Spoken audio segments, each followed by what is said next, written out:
안녕하세요 친구들. 벌써 1월의 절반이 지나갔어요. 우리 유초등부 친구들도 겨울방학 잘 보내고 있나요?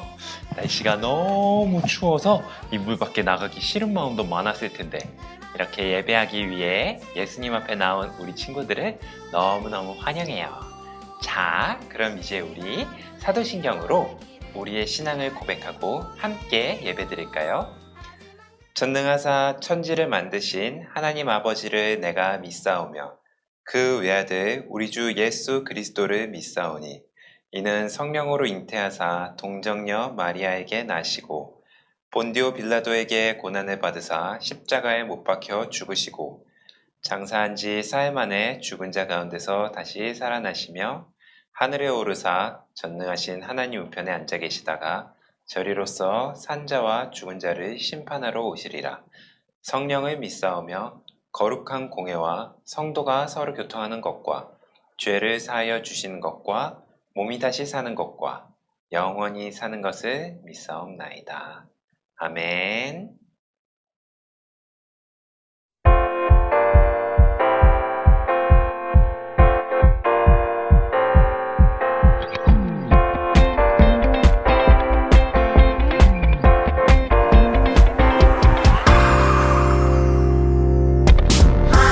하나님께서 우리에게 보내신 최고의 선물은 바로 당신이시죠.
예수님 생각하면 주님 생각하면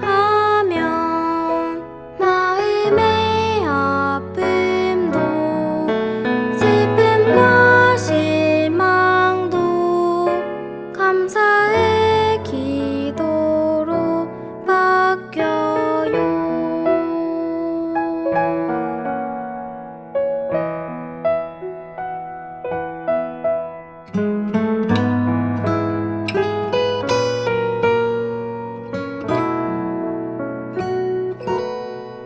친구를 용서하다가 마음이 아플 때 나는 예수님을 생각해요. 사랑이 쉽지 않아서 마음이 슬플 때에도 난 예수님 생각해요.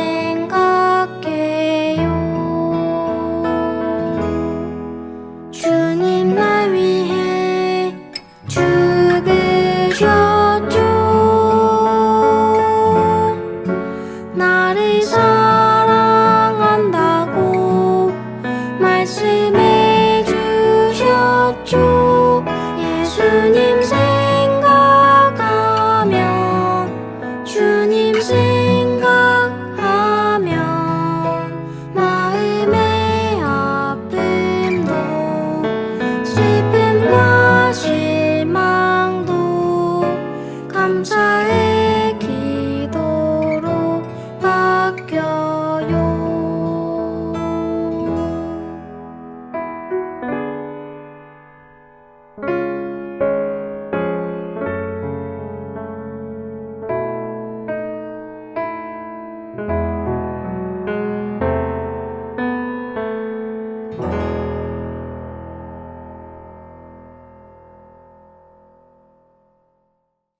함께 기도드리겠습니다. 참 좋으신 하나님 아버지, 우리를 사랑하셔서 하나님의 자녀 삼아 주시고 복된 주일 아침에 예배드릴 수 있도록 함께 해주셔서 감사합니다. 한 주간 지내면서 하나님 마음 아프게 해드리고 부모님과 친구들의 마음 아프게 한 것이 있다면 이 시간 용서하여 주세요. 코로나19로 우리가 교회에 함께 모여 예배드릴 수 없지만 지금 있는 이곳에서 예배드릴 때 온 마음 다하여 찬양하며 말씀에 집중할 수 있도록 도와주세요. 전도사님께서 말씀 전해 주실 때 성령님께서 함께하여 주시고 우리들 말씀 잘 듣고 하나님의 자녀답게 말씀대로 살아갈 수 있도록 도와주세요. 몸이 연약하고 마음이 아픈 친구가 있다면 하나님께서 만져주시고 고쳐주셔서 항상 기뻐하며 감사하는 친구들 되게 도와주세요. 우리의 키가 자라듯이 믿음도 자라 하나님의 기쁨이 되는 우리 유년부, 초등부 친구들 다 되게 도와주세요. 이 시간 우리의 예배를 기쁘게 받아주세요. 우리의 구주 되시는 예수님의 이름으로 기도드립니다. 아멘. 오늘 함께 찾을 하나님 말씀은 디모데후서 3장 16절에서 17절 말씀입니다. 디모데후서 3장 16절에서 17절 말씀입니다. 전도사님과 우리 친구들 한 번에 같이 읽도록 하겠습니다. 시작. 모든 성경은 하나님의 감동으로 된 것으로 교훈과 책망과 바르게 함과 의로 교육하기에 유익하니 이는 하나님의 사람으로 온전하게 하며 모든 선한 일을 행할 능력을 갖추게 하려 함이라. 아멘.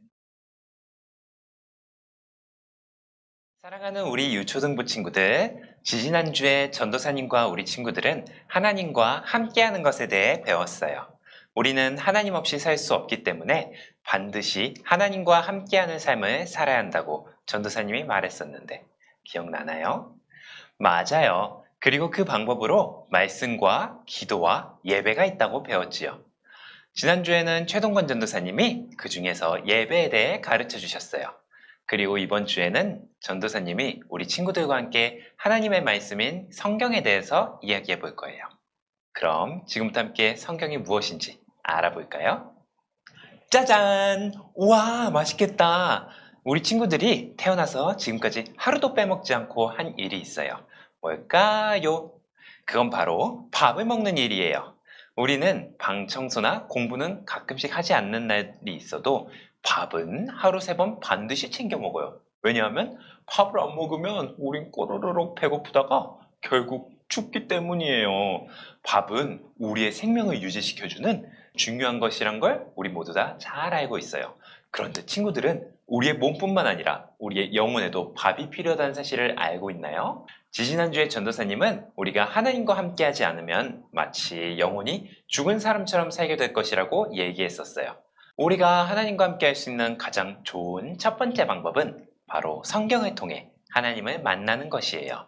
하나님은 자신의 말씀인 성경을 통해 우리 영혼에 생명을 주셔서 우리 영혼이 살아있게 해주세요. 우리의 몸에는 밥이 필요하듯이 우리의 영혼에는 하나님의 말씀이 늘 필요하답니다. 두 번째로 성경은 우리가 바르게 살 수 있도록 도와줘요. 이 말씀을 한번 전도사님과 같이 읽어볼까요? 시작!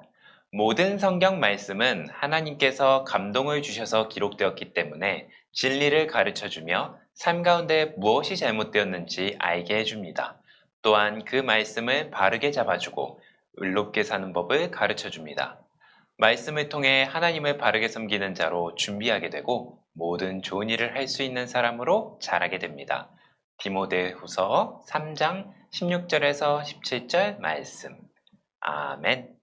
하나님의 말씀인 성경은 우리에게 올바른 삶이 어떤 것인가를 가르쳐줘요. 우리가 옳지 않은 삶을 살아갈 때 성경은 그것이 잘못된 것이라는 걸 알게 해줘서 우리가 다시 바른 삶을 살 수 있도록 이끌어줘요. 또 성경은 우리를 가르쳐서 우리를 가장 아름답고 만족스러운 모습으로 자라게 만들어줘요. 성경에는 이렇게 좋은 것들이 많기 때문에 우리는 성경을 통해 하나님을 만나기를 힘써야 해요. 자, 지금까지 우리에게 성경이 왜 필요한지에 대해서 배웠는데요. 그럼 이제 성경이 어떤 책인지에 대해서도 배워볼게요. 앞에 숫자들이 보이나요? 무슨 의미일까요? 첫 번째로 1500은 성경에 쓰여진 기간을 의미해요. 성경의 가장 처음 책인 창세기부터 마지막 책인 요한계시록이 쓰여지기까지는 무려 1500년이라는 시간이 흘렀어요. 두 번째로 40은 성경을 쓴 사람들의 숫자예요. 정확히 40명은 아니고 40명을 조금 넘는 사람들이 성경을 썼어요. 그 사람들은 모두 같은 시대에 살지 않았고 또 같은 장소에 있지도 않았어요. 그들의 직업은 왕, 양치기, 학자, 시인, 의사, 정치인, 종교인 등 다양했어요. 마지막으로 66은 성경을 구성하는 각 책들의 숫자예요. 예수님이 오시기 전까지의 이야기인 구약은 39권, 예수님이 오신 후의 이야기인 신약은 27권, 합해서 66권이랍니다. 이렇게 성경은 1500년간 40여 명의 각각 다른 사람들에 의해 쓰여진 66권의 책을 모은 것이에요. 그런데 정말 놀라운 사실이 있어요. 바로 이렇게 오랜 시간 동안 다른 사람들에 의해 쓰여졌음에도 한 가지의 통일된 주제로 구성되어 있다는 점이에요. 그 이유는 바로 성경을 진짜로 쓰신 분이 하나님이시기 때문이에요. 하나님은 40여 명의 사람들이 성경을 쓸 수 있도록 말씀해 주시고 이끌어 주시고 생각을 주셨어요. 그렇기 때문에 성경을 쓴 사람들은 모두 다 다른 시대에 다른 직업, 다른 삶을 살았던 인물들임에도 동일한 주제로 성경을 만들 수 있었던 것이랍니다. 그렇다면 66권이나 되는 이 성경의 통일된 주제는 도대체 무엇일까요? 성경의 주제는 바로 예수 그리스도입니다. 앞에서 전도사님이 예수님이 이 땅에 오시기 전에 쓰여진 책들을 구약이라 부른다고 했었죠? 구약에서는 예수님이 이 땅에 오실 것이다 라는 내용으로 가득 차 있어요. 반대로 예수님이 오신 후에 쓰여진 신약은 하나님의 아들이신 예수 그리스도가 이 땅에 오셨다 라는 내용으로 가득 차 있답니다. 그래서 성경에 있는 그 많은 글들과 이야기들을 한 단어로 줄여보면 바로 예수님이 되는 거예요. 성경은 예수님에 관한 책이에요. 또 하나님은 우리가 살아가는 지금 이 시대에 성경을 통해서 우리에게 말씀하셔요.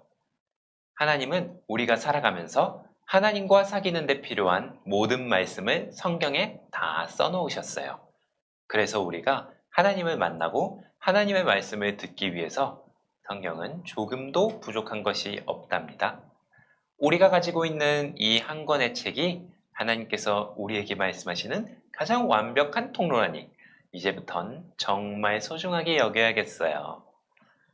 그럼 이 소중한 성경을 도대체 어떻게 사용하면 되는 걸까요? 성경은 이렇게 5가지 방법으로 사용할 수 있어요. 첫 번째로 우리는 성경을 들을 수 있어요.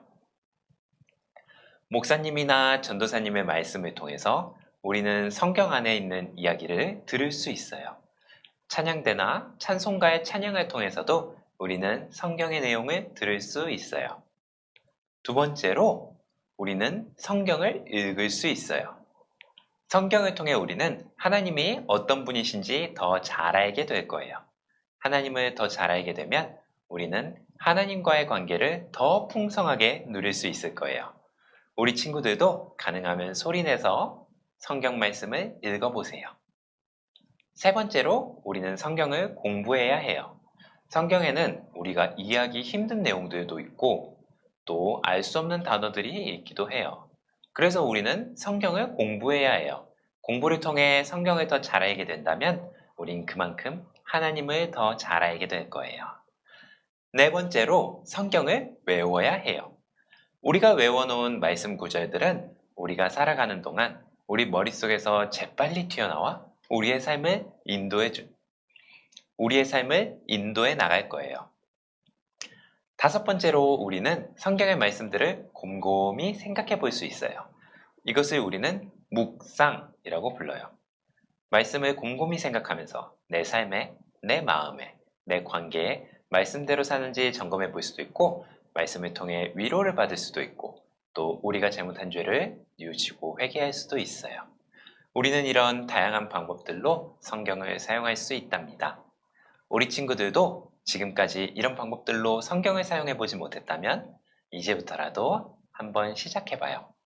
하나님께서 우리 친구들을 더 깊이 그리고 더 풍성하게 친구들과 만나 주실 거예요. 말씀을 마무리하겠습니다. 성경은 우리 영혼의 양식이에요. 우리의 몸이 밥을 먹어야 살 수 있는 것처럼 우리의 영혼은 성경을 통해 하나님의 말씀을 들어야 살 수 있어요. 성경은 우리를 바른 삶을 살아가도록 도와주고 잘못된 삶에서 돌아오도록 이끌어줘요. 성경은 1500년 동안 40여 명의 저자가 쓴 총 66권의 책이에요. 그렇지만 진정한 성경의 저자는 바로 하나님이시랍니다.